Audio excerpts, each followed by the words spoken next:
Wir haben einen Diorama-Trailer gemacht. Warum? Wir wollten mal etwas Kreatives machen, was nicht nur wie üblich Gameplay zeigt. Landwirtschaft findet in vielen Farben und Formen statt. Jetzt nicht nur auf virtuellen und realen Feldern, sondern auch in vielen anderen Formen. Dazu gehören auch kleine und große Miniaturprojekte. Das Ziel war, dass wir jetzt bei verschiedenen Leuten Emotionen auslösen, egal ob sie jetzt echte oder virtuelle Landwirtschaft betreiben, und dass sie sich dann eben denken, das war schön und so kann Landwirtschaft auch aussehen.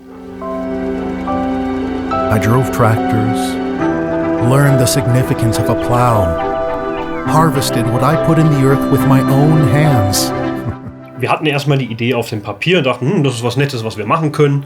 Wollen wir das wirklich machen? Können wir das wirklich machen? Und dann ziemlich schnell in typischer Giants-Manier dachten wir, ja, das ist eine coole Idee und wir können es auch tatsächlich. Wir machen das jetzt einfach. Ich bin der Max, ich arbeite seit 10 Jahren jetzt bei Giants. Und ich bin 3D-Artist und hauptsächlich Level-Designer. Ich bin auch in der Modellbauszene sehr aktiv. Mein Name ist Michael Karg. Ich bin seit 3 Jahren Grafikdesigner bei Giant Software. Kümmere mich um alle Grafiken rund um das Spiel, alles aus dem Marketing und alles, was so extern weiterverwendet wird.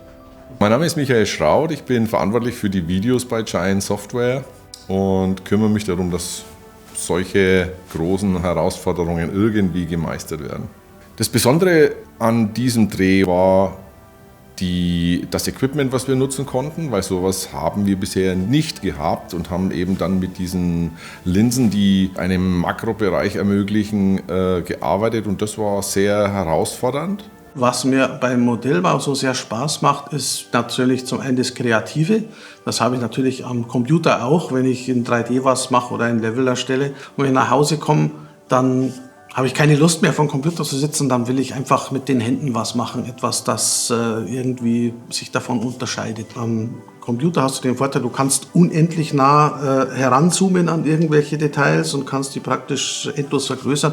Und im Modellbau brauche ich halt diese Brille mittlerweile, weil meine Augen nicht mehr so gut sind. Wenn ich so die Gesichter von diesen kleinen Figürchen bemal, das wird dann schon schwer, das ist am Computer einfacher.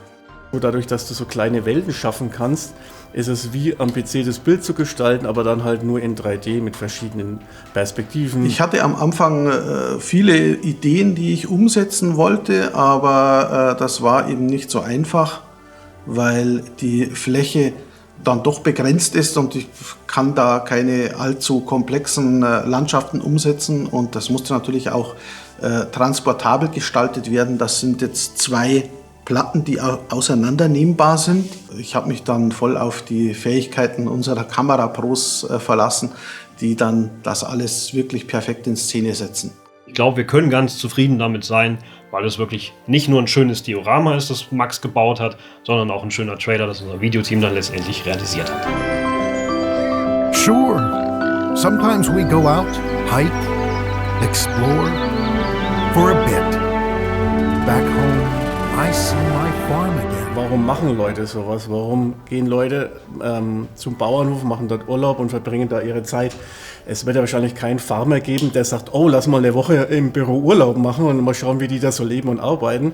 Gerade deswegen, weil es halt dem Klischee entspricht, okay, Büroarbeit ist langweilig, es sind irgendwelche cleanen Räume, vielleicht sogar noch mit Plastikpflanzen, die irgendwie eine Form von Natur vermitteln sollen. Und daraus ist natürlich das Klischee Boring Luxury Estate entstanden. Wir hatten ja so einen Drehteller, der diese ganze Modellwelt auch drehen konnte.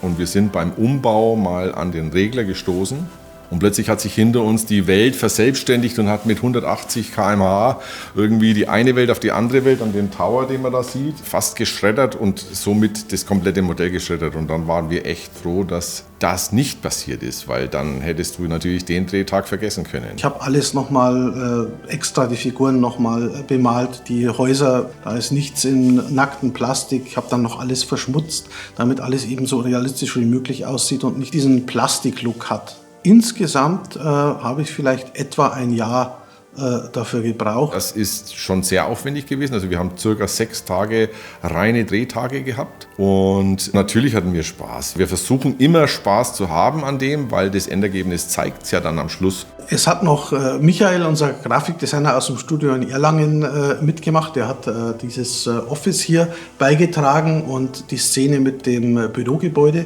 Und ja, hat Spaß gemacht, mit ihm zusammenzuarbeiten und passt auch wirklich alles gut zueinander.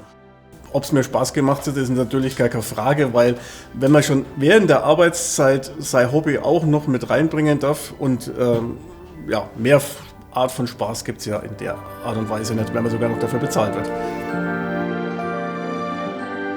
Und ja, ich bin süchtig danach. Das ist meine große Leidenschaft neben Computerspielen. Wir hoffen, der Trailer hat genauso viel Spaß gemacht anzuschauen, wie ihn zu produzieren. Es war wirklich viel Teamarbeit, die dahinter gesteckt hat. Es hat uns sehr viel Spaß gemacht. War ein einmaliges Projekt und ich hoffe, das sieht man am Ende.